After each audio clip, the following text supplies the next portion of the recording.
Hey there guys, my name is Marcus, and in this video I'll show a simple way or like step-by-step process how you can easily change the wallpaper in Windows 11 automatically.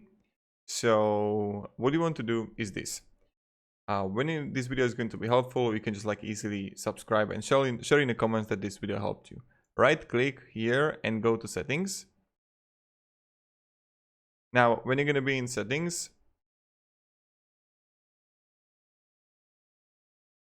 you want to simply click here on personalization. I don't know why this is always showing there. And when you're going to be here, you want to click on background. And then you can have like recent images. And then you can choose a photo here. And then you're going to have like slideshow here. So personalize your background. You would like upload the photos here. And then you will like click slideshow and it will like change all the time of the pictures. So thank you very much guys for watching and have a great day and goodbye. See ya.